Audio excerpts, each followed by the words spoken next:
जुनेगाव सर्व शिवसैनिकांनी यात सहभागी व्हायचं आहे. धन्यवाद. महाराष्ट्राची कुलस्वामिनी आई तुळजाभवानी, हिंदवी स्वराज्य संस्थापक राजे शिवछत्रपती शिवाजी महाराज,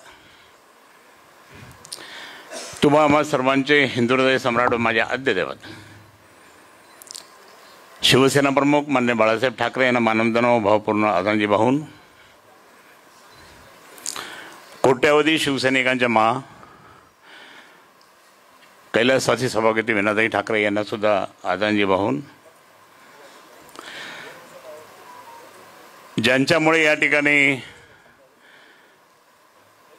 जरी महाविकास आघाडी झाली असेल परंतु त्यांनी काल घोषणा केली की आपण एकट्यात लढणार आहोत. टाळ्या कमी वाजल्या. ज्यांनी शेतकऱ्यांना खूप मोठी मदत केली ते मुख्यमंत्री असताना, मुख्यमंत्री नसताना सुद्धा शेतकऱ्यांच्या बांधावर ज्यांनी शेतकऱ्यांना मदत केली,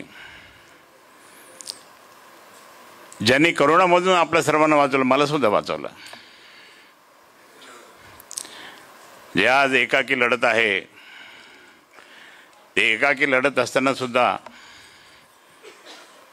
जे गद्दार गेले त्यांना गाडण्यासाठी आपण या ठिकाणी उभे आहे आणि त्या निमित्तानेच त्या ठिकाणी माननीय उद्धवजींना मानवंदना देतो. आदित्य ठाकरे साहेब सुद्धा त्या ठिकाणी फिरायला लागलेत, त्यांना सुद्धा मानाचा मुजरा करतो. उपस्थित या ठिकाणी आपला संभाजीनगरचा मेळावा या ठिकाणी होत आहे. अचानकच अंबादास दानवेंनी मला फोन केला की आपल्याला मेळावा म्हटलं घ्यायचा शनिवारी, मला घेऊ, काहीच हरकत नाही, तुम्ही सांगा मी सांगतो, मला आपण दोघं सगळ्यांनी सांगून देऊ.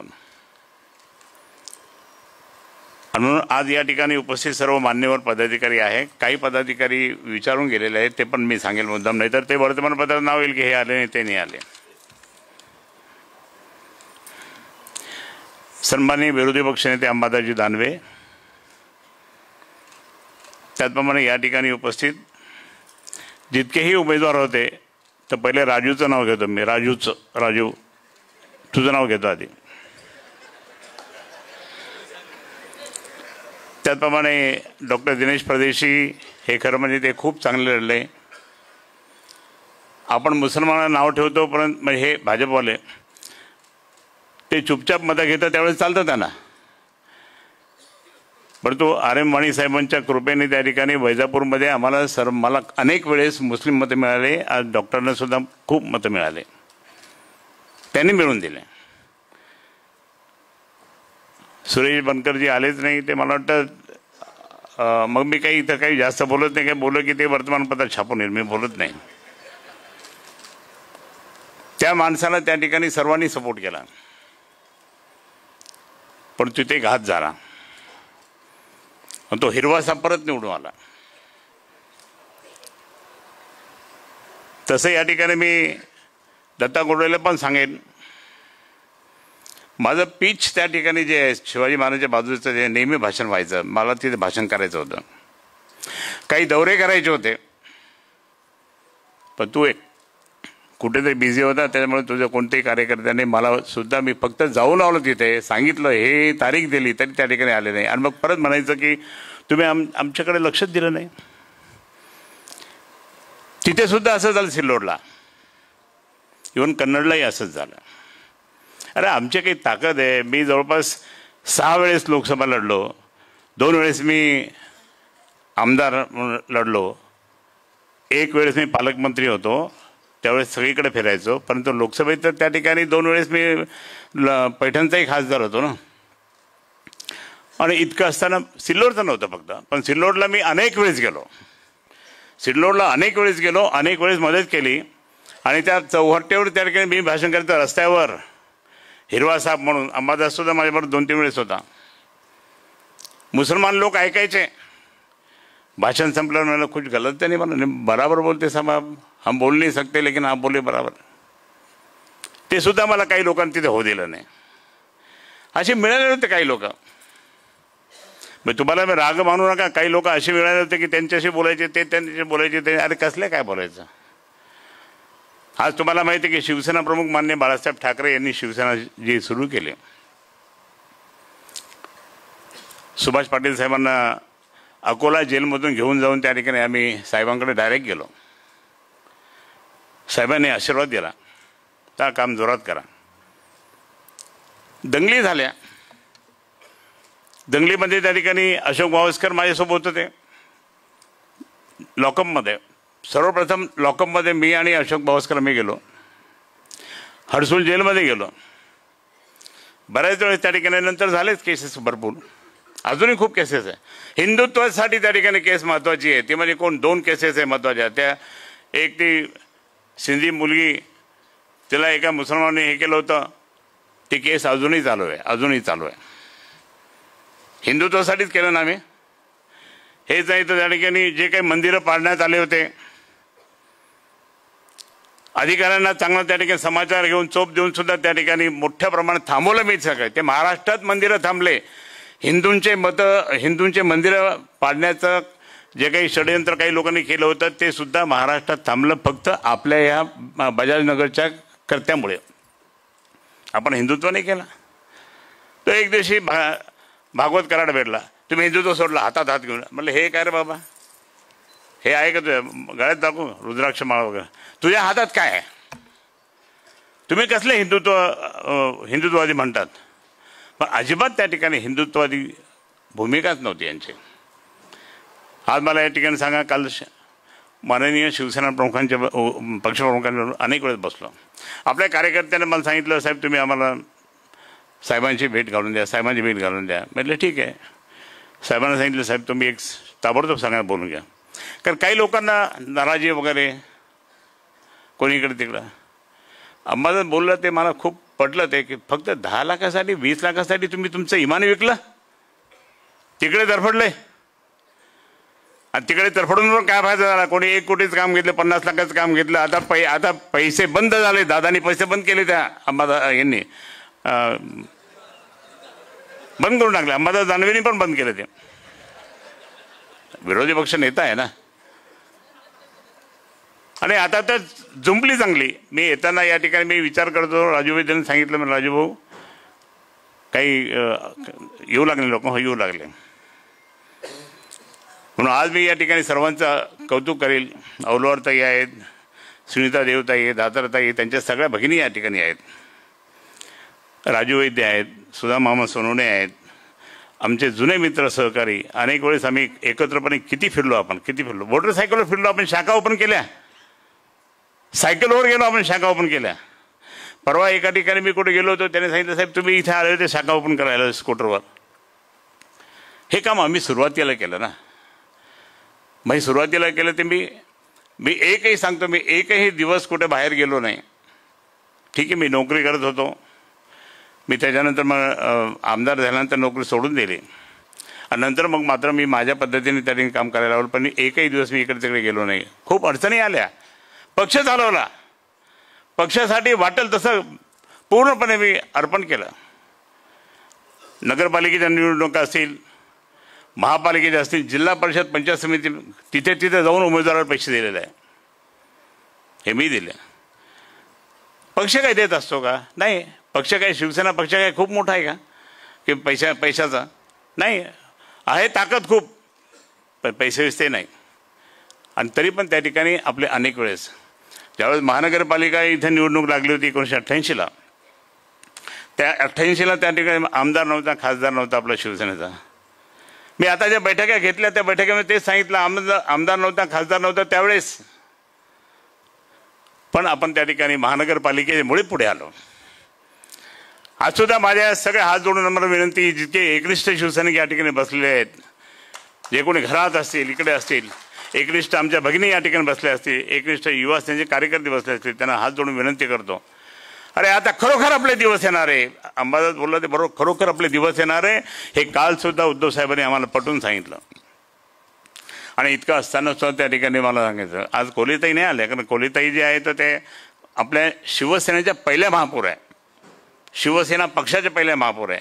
त्याने मला सांगितलं, साहेब मी जर गावाकडे गेली असेल तर कृपया करून गैरसमज करून घेऊ नका. आज या ठिकाणी गुंजाळीताई पण आहेत. त्याच्यानंतर तुम्ही सुद्धा खूप काम केलं, अनेकांनी काम केलं. जितके महापौर झाले सगळ्या महापौरांनी खूप काम केलं आणि महापौरांनी काम केलं. पण आता काही महापौर गेले पळून तिकडे, त्याच्यामुळे माझं नाव खराब. तुमची सावली गेली तर तुम्ही पण चालले का, एकाने विचारलं. म्हटलं आता तुझ्या तोंडातच मारतो. मी इतका एकनिष्ठ आहे, मी म्हटलं मी मरेन तर शिवसेनेत मरेन, कुठे जाणार नाही, भगवत मरेल. साहेबांना सुद्धा त्या ठिकाणी मी सांगितलं, साहेब शेवटपर्यंत तुमच्यासोबत राहील. आणि त्याला काय नाही केलं. 2 वेळेस महापौर, स्टँडिंग कमिटीचे पहिले, रेल्वे कमिटीवर, आणि काय ते चाटायला गेले, ते शिरसाटच्या चाटायला गेला तो.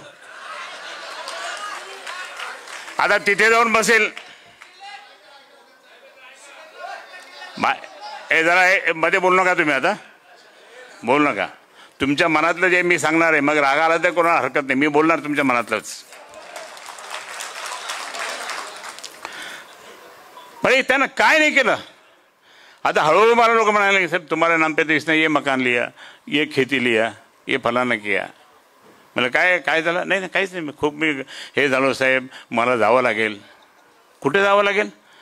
तुझ्याकडे काय कमी पैसा आहे का. अरे शिवसेनेनं काय नाही केलं तुला. त्या शिवसेनेला विसरला तो. पण एक सांगतो मी, ज्यांनी शिवसेनेला सोडलं त्यांची परिस्थिती खूप वाईट आहे, वाईट. कोणी बकऱ्या चालतं, कोणी काय चालतं, कोणचं काय चालतं, प्रचंड वाईट आहे. होतेच. कारण ज्या शिवसेना प्रमुखांनी ही शिवसेना सुरू केली, त्यांना कधी वाटलं होतं असं. त्यांना असं कधी वाटलं होतं का की काय होईल पुढे.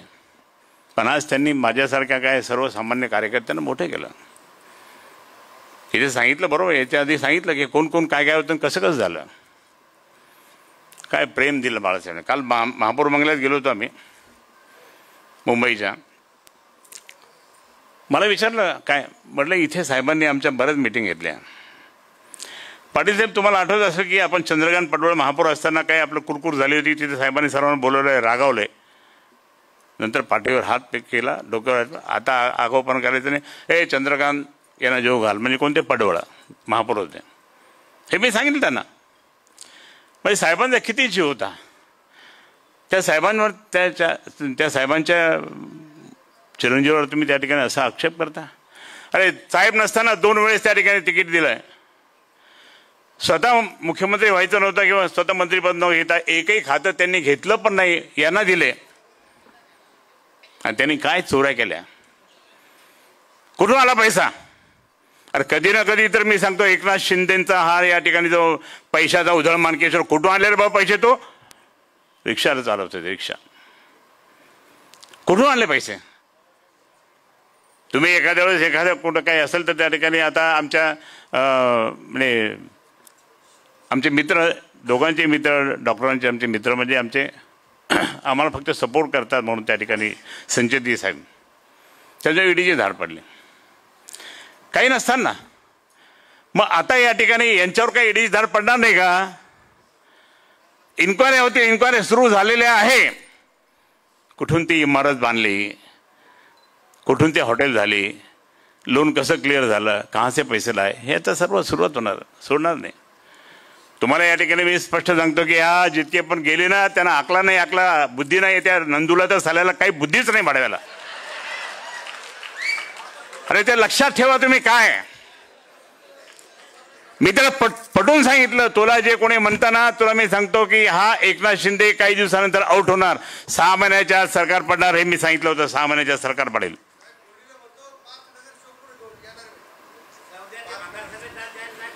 ज्याला जायचं जा, हे सगळे एकनिष्ठ राहतील. ज्याला जायचं जा तिकडे.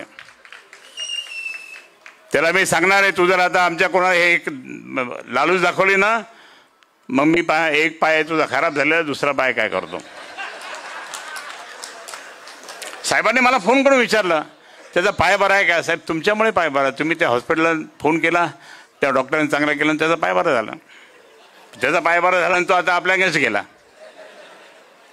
सांगायचा मुद्दा असा की किती काय केलं हे सगळ्या महापौरांना. आता तुम्हाला माहिती आहे माझ्यावर कर्ज आहे 5 कोटीचं. त्यावेळेस महापौर वाढत गेलं गेल्या त्या पळायला तिकडं त्या अशा अनेक जण चालले.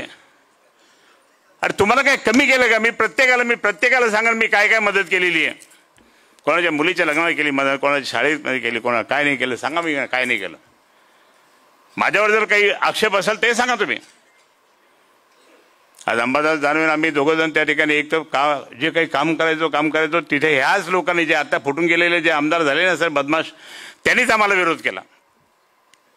आणि इथे काही लोक मी तुम्हाला सांगतो की हात जोडून विनंती करतो, तुम्ही गडबाजीत जाऊ नका, समर्थक बनू नका, कोणी काही करू नका कोणाचे. फक्त बाळासाहेबांचे उद्धव साहेबांचे समर्थक बना तरच ती शिवसेना टिकेल, नाही तर नाही टिकणार. तुम्ही याला काहीतरी उचकवणार, त्याला काहीतरी उचकवणार, याला काहीतरी सांगणार, तसं काय आमच्या मनात नसतंच. परंतु या ठिकाणी मला तुम्हाला सांगायचं की आता मात्र या ठिकाणी मी तर त्या गणेशला सांगितलं होतं भाऊसिंग पवारांच्या मीटिंगमध्ये. तो म्हणे साहेब तुम्ही एकत्र येत नाही, तुम्ही असं. अरे मला सांगितलं तर मी येईन ना. मला कधी तुम्ही बोला, मी कधी पण येतो, कधी पण तयार होतो. हा शिवसैनिकांची गरज, शिवसैनिकांच्या मदतीची गरज आहे नागरिकांना. आता अंबादासने सांगितलं बरोबर अनेक वेळेस. आता राजाबाजारमध्ये आम्ही किती दगड मारले, मी दगड मारले, हातात घेतला दगड मारले मी. आम्ही काय भिलो का? बाळासाहेब म्हणजे कडवं शिवसैनिक आम्ही. पळत त्यांना हाकलून दिलं, त्यांच्या मागे पळालो आणि हाकलून दिलं. 9 वाजेपर्यंत दंगल चालली. हे बरोबर आहे, हे लोक हळूच आले. रात्री मी देवेंद्र फडणवीस मुख्यमंत्री असताना फोन केला, म्हणलं हे काय चाललं? घरं जाळायला लागलेत MIM मुळे. मी तुम्हाला हे सांगतो की MIM हा इतका दुष्ट प्राणी आहे की त्यांनी सगळं पूर्ण उद्ध्वस्त करायला ठरवलं होतं. आता परवा आग लागली. म्हणजे मी प्रत्येक वेळेस सांगत होतो शिवसैनिक कसा जातो, धावून जातो. 80% समाजकारण, 20% राजकारणाचं जे आपलं साहेबांनी बाळकडू दिलं ते आपण करतोय. कुठेही काही झालं की ताबडतोब धावून जाणार आणि मदत करणार. कोणी आजारी माणूस असेल, कोणी काही असेल, बरं कोणाच्या मुलांचा शिक्षणाचा प्रश्न असेल, कोणी मुलांचा त्या ठिकाणी ॲडमिशनचा प्रश्न, आपले शिवसैनिक जातात, बाकी कोणी जात नाही. आता त्या दिवशी परवाशी रात्री आग लागली मोठी. मला त्या सचिनने लोखंडेने फोन केला, गोखलेने, साहेब आग लागली आणि पूर्ण घरं जळायला लागले चेलीपुरात मागे सुद्धा आम्ही गेलो तर रात्रीभर त्या ठिकाणी करून थांबवली आग दंगलीच्या वेळेस. त्यावेळेस आता लगेच समजलं माझा 50वा लग्नाचा वाढदिवस, आमच्या घरगुती सगळे मुलं मुली सगळं त्या ठिकाणी सुनबाई सगळं आई माझी सगळं आम्ही त्या ठिकाणी साजरं करत चाललो होतो साधा. आता तो खूप मोठा कार्यक्रम करायचा होता, पण म्हटलं नाही इथे आपण असं झालं ना म्हणून नाही करायचं, आपण करू काहीतरी, आपण जिंकू, महानगरपालिका जिंकून मग आपण करू. पण तुम्हाला सांगतो की मग आम्ही जेवायला बसणार, फोन आला की साहेब आग लागली तुम्ही ताबडतोब या. मी लगेच गेलो. सगळ्यात पहिले आपण 5 शिवसैनिक होतो, संदीप होता, मी होतो, सचिन होता, हे सगळे आम्ही. नंतर बाकीचे आले. त्यांना समजलं कारण त्यांचे चेले झपाटे असताना चेलीपुरात का कमी चेले झपाटे आहे का? काय मतदान झालं आमचा? मोदी मोदी मोदी मोदी करायला लागले. तर मोदी काय म्हणत नाही काय आग विझवायला म्हणून नाही. पण त्यांनी मात्र अतुल साहेबांना फोन केला. मग अतुल साहेब हळू डुलत आले. मग ते पाहिलं त्यांनी आणि मग ते पाहून लगेच गेले. मी 3:30 वाजेपर्यंत थांबलो. म्हटलं ही आग पूर्णपणे विझली तरच जाऊ, कारण आजूबाजू सगळे आपले हिंदूंचे घरं होते. मग हे हिंदुत्व नाही आहे, हे हिंदुत्व आम्ही जागृत नाही करत. आणि म्हणून या सगळ्या दृष्टिकोनातून माझा शिवसैनिक आजही तुम्हाला सांगतो, आता आपण एकटाच लढतोय ना, आता नागरिक खुश होतील. कारण उगाच काँग्रेस बरोबर गेले, काँग्रेस बरोबर. आता हे भाजपवाले काँग्रेस बरोबर गेले नाही का? किती वेळेस तरी गेले. हे भाजपवाले काय मुस्लिमांबरोबर गेले, ते महबूबा मुफ्ती तिच्याबरोबर गेले नाही का? तिथे पण ते गेले ना. मग त्यावेळेस कसं होते? आम्हाला तुम्ही बोलतात आणि आता चादर चढवणे काय, हे काय, ते काय, ते काय, हे नाटकं कशाला करता? मग आम्हाला कशाला म्हणता तुम्ही हिंदुत्व सोडा? आम्ही हिंदुत्व सोडलं नाही, सोडणार नाही, कधीच नाही. शिवसेना पक्ष म्हणून माननीय उद्धवजींनी मला 25 हे दाखवलं क्लिप. त्या क्लिप मी म्हटलं साहेब मला नाही आता नाही, आपण महापालिकेच्या निवडणुकीच्या वेळेस दाखवते, एक एक दाखव यांचं हिंदुत्व कसं आणि आमचं हिंदुत्व कसं. मग हे सगळं असताना सुद्धा त्या ठिकाणी आपल्यावर टीका टिप्पणी करायची. नाही त्यांनी काँग्रेसबरोबर गेले. काँग्रेसबरोबर तुम्ही गेले नाही का? अनेक ठिकाणी जिल्हा परिषद, पंचायत समिती किंवा महानगरपालिका किंवा बाकीच्या ठिकाणी त्या ठिकाणी काँग्रेसचे मतं घेत नाही का तुम्ही? मुसलमानाचे मतं घेत नाही का? राजकारण ते करावंच लागतं ना. पण देशव्यापी त्या ठिकाणी पातळीवर त्या ठिकाणी ती लोकसभेची निवडणूक झाली होती, ती म्हणजे पूर्णपणे त्या ठिकाणी महाविकास आघाडीवर. त्याचं कारण असं आहे की सगळंच काही भारतीय जनता पार्टी पूर्ण राज्यात नाही आहे, देशात नाही आहे. सगळंच काही त्या ठिकाणी काँग्रेस देशात नाही आहे. कुठे तृणमूल काँग्रेस आहे, कुठे DMK आहे, कुठे हे आहे, कुठे ते आहे. म्हणून त्या ठिकाणी हे करावी लागले आणि यश पण मिळालं. मोदी त्या ठिकाणी 405 पार करणार होते, ते 240 अटकले. हा त्याचा परिणाम झाला. त्याच्यानंतर मग विधानसभेत सुद्धा त्या ठिकाणी ती आघाडी कंटिन्यू राहिली.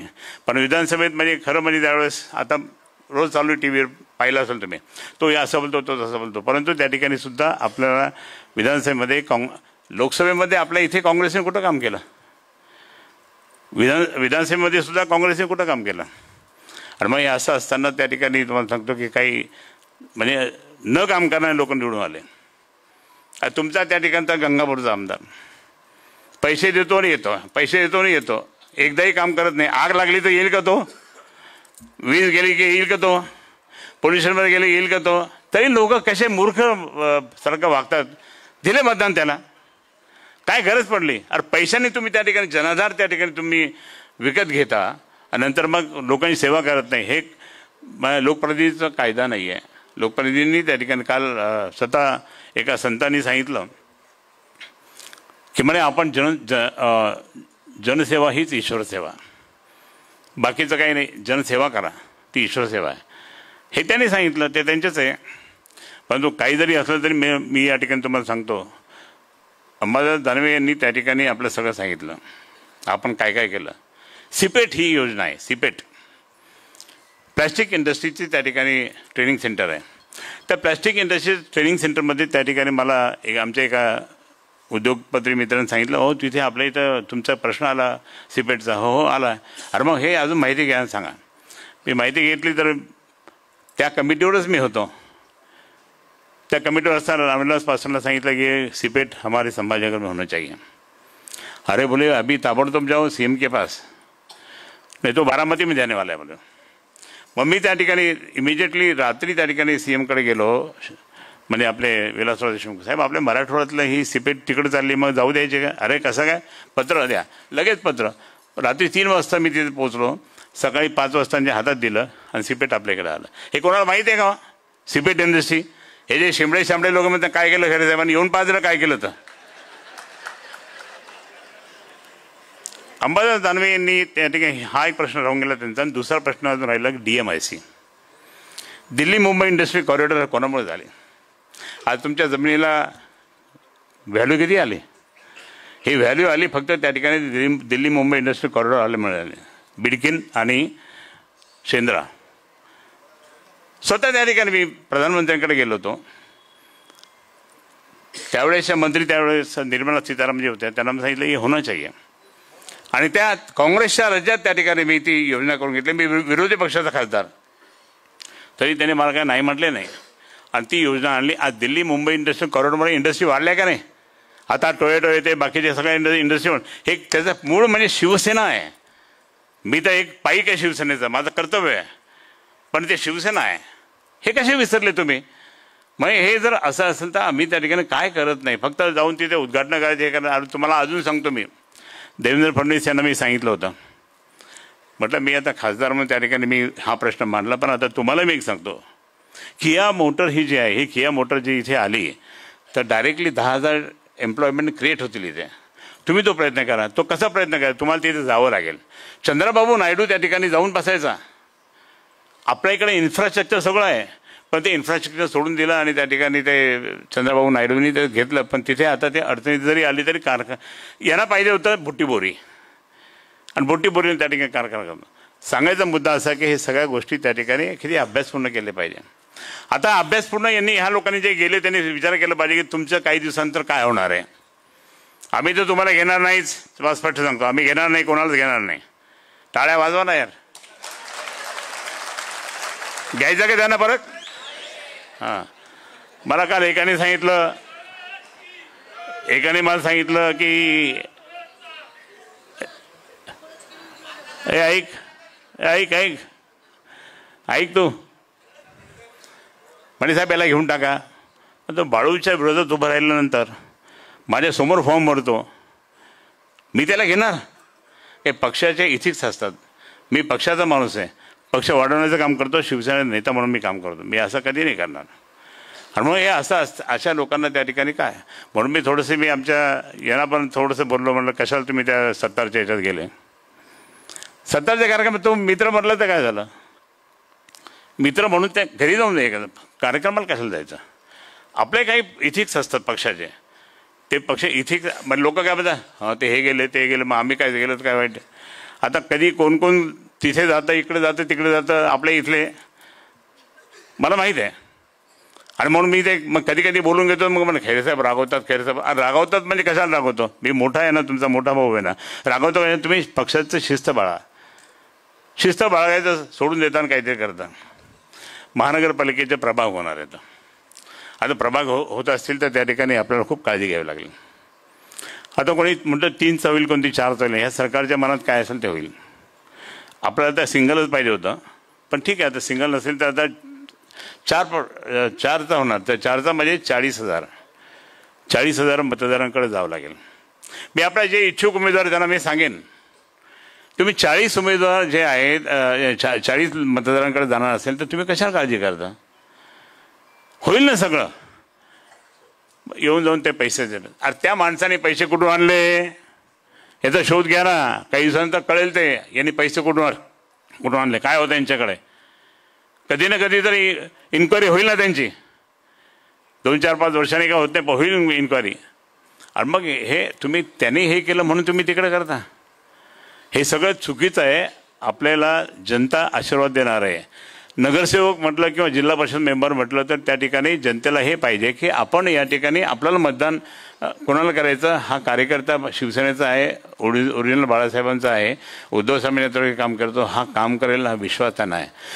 लोकसभा विधानसभा वेगळ्या असतात, पण नगरसेवक हा म्हणजे मसिहा असतो. मसिहा काही झालं की फोन, लाईट गेले, पाणी नाही आलं, हे नाही आलं, काहीतरी वातावरण खराब झालं, नगरसेवक जात असतो. पण नगरसेवक हा आपला तिथे कोणत्या पक्षविक्षाने पाहत तिथे कोणी, तिथे नगरसेवक चांगला काम करतो ना त्यालाच पाहतात. आणि म्हणून प्रभाग सिस्टीम आहे, त्या प्रभाग सिस्टीमला आपल्याला सगळ्यांना लक्ष द्यावे लागेल. म्हणजे आपला जो वार्ड असेल त्याच्या आजूबाजूच्या 3-4 वार्डातसुद्धा फिरावं लागेल, हे मी या ठिकाणी तुम्हाला सांगतो. जिल्हा परिषद पंचायत समितीमध्ये सुद्धा आता मी तुम्हाला सांगतो की बहुतेक मेमध्ये त्या निवडणुका होतील. ह्या आधी झाल्या, मुंबई महापालिकेबरोबर आपल्या महापालिकेत निवडणुका होतील, नंतर मग नगरपालिका पंचायत नगरपंचायत, आणि नंतर मग मात्र जिल्हा परिषद पंचायत समिती होतील. म्हणून आम्ही प्रत्येक माननीय काल उद्धव साहेबांनी आपल्याला एक आदेश दिला, जे आपण बूथ प्रमुख असतो तर बूथ प्रमुख तर आहेच आहे, परंतु त्या बूथ प्रमुखाबरोबर त्या ठिकाणी शिवदूत योजना केली. अनेकांचे नावं केलं, ते राजू आला का तो शिवदूत आहे, इंगळे आहे का, इंगळे हे पा शिवदूत म्हणून तुम्ही जे ती मुंबईला गेले होते ना, त्या मुंबईला गेले होते त्याप्रमाणे आता आपल्याला प्रत्येक वार्डामध्ये त्या ठिकाणी आपल्याला 15 म्हणजे प्रत्येक बूथवर 15 लोक त्या ठिकाणी शिवदूत बसवावं लागतील, त्याची तयारी करावं लागेल.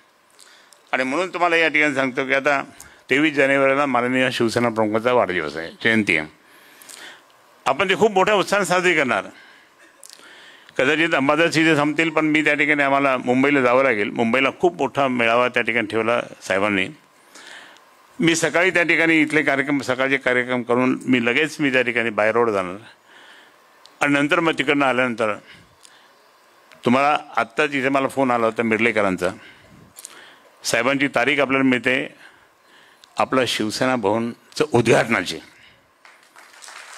हे शिवसेना भवन तुमचं आहे, हे शिवसेना भवन तुमचं आहे. आणि तिथे सगळ्या मीटिंग्स मी दानवे साहेबांना सांगितलं की आपल्या सगळ्या मीटिंग इथं होऊ देत जा.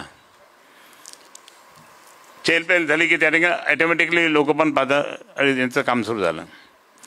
आणि मग 2-3 दिवसानंतर ती साहेबांच्या जन्मदिवसाच्या नंतर 2-3 दिवसानंतर ती तारीख मिळते. आता मिर्लेकरांचा फोन आला होता, त्यांची आणि साहेबांची आता मातोश्रीत बैठक झाली. त्यांनी सांगितलं मला ठीक आहे, जेही काम असेल त्याच्यात पूर्ण होत आले, सगळं काम सगळं लिगल आहे, सगळं लिगल, इलिगल काहीच नाही. आणि म्हणून त्या ठिकाणी आता खाली दुकानंसुद्धा त्या ठिकाणी सुरू व्हायला लागलेत. आणि म्हणून त्या ठिकाणी सेना भवनात आपण त्या ठिकाणी सगळ्या मीटिंग घेतल्या पाहिजे अशी माझी आपल्या सर्वांना विनंती आहे. एक तर आता हे भाजपचं एक चाललं ठिकठिकाणी लगे कार्यक्रम नोंदणी, मग कोणाची नोंदणी करणार, मग ऑनलाईन करणार, मग कोणी रस्त्याने चालणार असेल त्याला पण मोहीम आणणार. आपलं तसं नाही. आपण घरोघर तर जाणार आहोत, आपण रोडवर त्या ठिकाणी आपण पेंडल टाकून पण बसणार आहोत. फक्त बसणार नाही, तिथे त्या ठिकाणी सांगणार घरोघर जाऊन, त्या जसं आपण मतदानाच्या वेळेस करतो ना तसं त्या ठिकाणी तुम्हाला करायचं आहे. आणि ती नोंदणीचं सुद्धा 23 तारखेला सुरुवात होते. आणि म्हणून या सगळ्या दृष्टिकोनातून मला आपल्याला सांगायचं की आज शिक्षक सेनेचे आमचे दत्ता पवार इथं आहेत, आपण त्यांची मदत घेऊ. भारतीय कामगार सेनेचे आमचे स्वतः त्या ठिकाणी प्रभाकर मते आहेत, त्यांची मदत घेऊ. त्याचप्रमाणे कृष्णा पाटील हे आपले कारखान्याचे अध्यक्ष आहे, दुसरे कारखान्याचे अध्यक्ष, त्यांची मदत घेऊ बरं का. हो, त्यांची पण मदत घेऊ, सचिनची. ते म्हणे मी पण काही ना काही मदत करत राहीन. आता मी तुला सांगतो दत्ता, सगळे एकत्र घ्या. आता आम्ही मी अंबादास दानवे एकत्र आलो की नाही, तुम्ही पण एकत्र या. मनोजला बरोबर घ्या.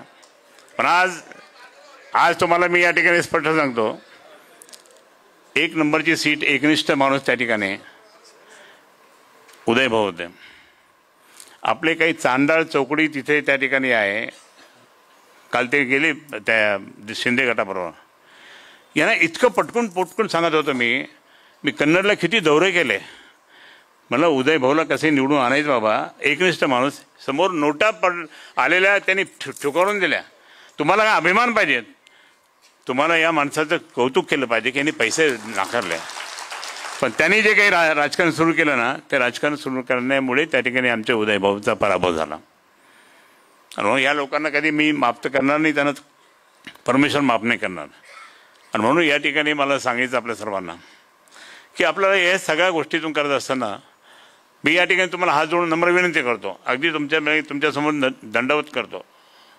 काही जरी झालं तरी माननीय उद्धवजी ठाकरे साहेबांनी काय परवा दिवशी आमच्या सगळे पदाधिकारी होते त्यांच्यासमोर सगळं सांगितलं. आणि त्यामुळे त्या सगळ्या पदाधिकाऱ्यांना कळलं की साहेबांचं मन किती आहे, कसं आहे. साहेबांनी सांगितलं मी काय कमी केलं का, मला ह्या लोकांनी किती त्रास दिला. रश्मीवहिनीच्या बाबतीत काही टीकाटिप्पणी केली, आदित्य ठाकरेंची टीकाटिप्पणी केली, खूप त्रास दिला त्यांनी. आज एकनाथ शिंदेना त्या ठिकाणी सगळे खाते दिल्यानंतर कधीतरी साहेबांनी हिशोब घेतला का, नाही घेतला. म्हणून त्यांनी मजा करत गेला. मजा केलं तेच पैसे आता वाटायला लागले. म्हणजे तुम्ही उद्धव साहेबांच्या नेतृत्वाखाली सरकारमध्ये असताना त्या ठिकाणी तुम्हाला पैसे मिळाले ना, हे विसरलात का तुम्ही. आणि तेच पैसे तुम्ही वाटले ना, म्हणजे उद्धव साहेबांच्यामुळेच वाटले की नाही. मग हे असताना सुद्धा अशा परिस्थितीत त्या ठिकाणी हे लोक आहे. आज काय तो बोलणार आहे, काय समजतं काय. तर एका महिलेवर त्या ठिकाणी मारहाण करतो, भाऊजाईवर, तरी लोक तिकडे मतदान करतात. पैसा काय करणार. पैसा काय आयुष्यावर पुरतो का. पण तुम्ही नीती कशी खराब केली या लोकांनी, बाकीच्या ज्यांनी यांना मतदान केलं ते.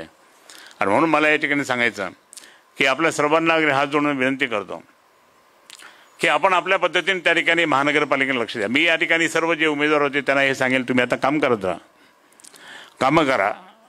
पश्चिममध्ये राजू तू काम कर, फिर सगळीकडे, मी तुला सपोर्ट करेल. आणि तिथून त्या ठिकाणी आपले कसे नगरसेवक निवडून आणायचे ती प्लॅनिंग करायची आपल्याला. मी तर म्हणेल की त्या ठिकाणी वैजापूरचं संपूर्णपणे त्या ठिकाणी आमचे डॉक्टर साहेब बरोबर फर्स्ट क्लास करतात.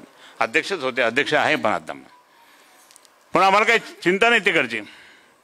पण कन्नड आहे, गंगापूर आहे, वैजापूर आहे, हे आहे सिल्लोड आहे, सोयगाव आहे, या सगळ्या निवडणुका त्या ठिकाणी आपल्याला लढवा लागतील. आणि आपण सर्वांनी मिळून त्या ठिकाणी कामाला. मला तुम्ही कधी कुठेही बोला किती मी यायला तयार आहे. कधी मी थकत नाही. परमेश्वराचा आशीर्वाद, बाळासाहेबांचा असा डोक्यावर हात ठेवून आशीर्वाद आहे. पण मी माझ्या शिवसेनेसाठी त्या ठिकाणी उद्धव बाळासाहेब ठाकरेंसाठी मी काही करायला तयार आहे. जरी समजा ठीक आहे 73 जरी झालो असेल, माणूस थकत नाही कधी. शिवसेना प्रमुखांचा आशीर्वाद मला 80 वर्षापर्यंतचा होता. 80 वर्षापर्यंतचा होता. तुम्ही रवीला विचारा, रवीला त्यांच्यासमोर काही हिंदुजा बंधू आले होते. हिंदुजा बंधूंच्या त्यावेळेस ये हमारे चंद्रकांत खैरे कितना आहे, एज कितना आहे खैरे साहेब का, 59. अरे 60 लागली ना तुला. नाही म्हणा 59 60. तर मग रवी म्हणतो की एखाद्या वेळेस 60 लागले तर रिटायरमेंट होते. मग अरे कसलं रिटायरमेंट, 80 वर्षापर्यंत लोक टिकतात, हात असतात तिथे असंच असतील म्हणे. हा आशीर्वाद दिलेला त्यांनी. परंतु मला या ठिकाणी सांगायचं, मी युवा सेनेच्या सगळ्या कार्यकर्त्यांना सांगेल, तुमच्या आपसातलं काय असेल तर मिळून टाका. साहेब मला नेहमी म्हणता की युवांना प्राधान्य द्या, प्राधान्य द्या, तुम्ही प्राधान्य द्या. त्यांना त्या ठिकाणी त्यांना प्राधान्य दिलं तर त्या ठिकाणी आता, कारण हेच कार्यकर्ते त्या ठिकाणी बूथवर जाऊ शकतात. आता सिनियर सिटीजन, सिनियर आपल्या शिवसैनिक ते इतके कुठं जातील, हे जातील. पण माझी हात जोडून त्यांना विनंती आहे, मुलगा जरी असला त्यांना हात जोडून विनंती करतो की आता कामाला लागा, तुम्ही कामाला लागा. माझ्या महिला आघाडीच्या माझ्या सगळ्या भगिनींना मी विनंती करेन, ताई तुम्ही सगळ्या औलवरताई, तुम्ही सगळ्या ते रेणुका वगैरे सगळ्या इथे बसलेल्या सगळ्या मंत्रीताई वगैरे सगळे, आपण सुद्धा सगळ्या महिला घरोघर फिरा. आणि फिरला मी तुमचा अभिमान, मला तुमचा अभिमान काय आहे, ज्या छाकट्या महिला गेल्या त्या गेल्या तिकडे, ते कशा करता गेल्या ते तुम्हाला माहीत असेल. इकडे काही मिळत नाही तिकडे गेले असतील. आता मी गरीब आहे, आता माझ्याकडे सध्या पैसे नाही, 5 वर्ष मी काहीच नव्हतं तरी मी खर्च केले, मी कुठून आणेल पैसा, म्हणून मी पैसा कुठून आणणार. पण ते सगळं फक्त पैशासाठी हे गेलेले आहे. आणि म्हणून ते मला दुःख झालं की सर पैशासाठी लोक गेलं आणि आपण काय कमी केलं यांना काय नाही दिलं यांना. आज ठीक आहे माझ्याकडे काही पैसे नसतील मग तिकडे पळायला तुम्ही, पण ते पण नाही. म्हणून माझी त्या ठिकाणी विनंती तुम्हाला अशी आहे, तुम्ही मोठे व्हा. तुम्ही जिल्हा परिषदमध्ये आता पगारिता इथं आहेत. जिल्हा परिषदचं अध्यक्ष त्या ठिकाणी आम्ही वाणी साहेबांनी त्यांना केलं होतं. ओबीसीची जागा, आपल्या ओपनची जागा असताना त्या बाईला त्या ठिकाणी आपण प्राधान्य दिलं. शिवसेना जातपात मानत नाही. मी तुम्हाला सांगतो, जातपात मानू नका. जातपात मानली तर तुमच्या इथेच त्या ठिकाणी अधपतन होतं. अरे तो असं चालतो, तो लॉबीचं राजकारण करतो, तो असं करतो, तो तसं करतो, म्हणून ते कधीच करू नका. आणि म्हणून मी या ठिकाणी सर्व धर्मांना एकत्र करा. आज साधू संतांच्या बरोबर कोण असतं, मी असतो. हे कुठं असतात का. आता मला तुम्ही सांगा की आता निवडणुका संपल्या, आता एकही माणूस त्या साधू संतांकडे जाणार नाही. रामगिरी महाराज, आता मी रामगिरी महाराज कधी कुठं भेटले मी सांगेल त्यांना, आता तुमच्याकडे येतील का पाहे. तुम्ही फक्त काहीतरी भांडणं लावण्याचं काम करून यांनी तुम्हाला स्क्रिप्ट दिली, तुम्ही म्हटले बरोबर नाही असं. आज आपण जर सत्तेवर असेल तर आपल्याला सर्व धर्मीय एकत्र आहे हे करावं लागतं. शिवसेना प्रमुख माननीय बाळासाहेब ठाकरे यांच्या नेतृत्वाखाली आम्ही ज्यावेळेस मंत्री होतो, 5 वर्ष काही दंगल तरी झाली का. माननीय मनोज जोशी सर, माननीय मुंडे साहेबांच्या कार्यकाळात तर मी कधी काही होऊ दिलं नाही. मध्ये हे आम्ही राज्य चालवलं ना, मग राज्य चालवलं. मग आता तुम्ही त्या ठिकाणी फक्त भांडणं तणणं लावालाव्या, रोज वर्तमान TV पाहून तुम्ही कंटाळत असाल, तुमच्या घरचे कंटाळत असतील. पण हे सगळं जर असेल तर मी या ठिकाणी सांगतो की आता बिलकुल तुम्ही त्या ठिकाणी, म्हणून जास्त आता काही ते इथं कार्यक्रम आहे त्यांचा, म्हणून आपण घेतला होता तो वेळ. परंतु मी अगदी हात जोडून तुम्हाला नम्र विनंती करतो, मी इथे तुम्हाला दंडवत करतो, की माननीय उद्धवजींच्या नेतृत्वाखाली आपल्याला परत एकदा त्या उद्धवजींकडे पाहायचं, आपल्याला ते किती कळकळून त्या ठिकाणी बोलले का परवाशी. म्हणून तुम्हाला मी विनंती करतो की कुठेही जाऊ नका, आपण सर्वजण एकत्र आहोत, जोरदारपणे काम करू. माझं काही चुकलं तर जसं तू राजू बोलला तसं मला बोलू शकतो तू.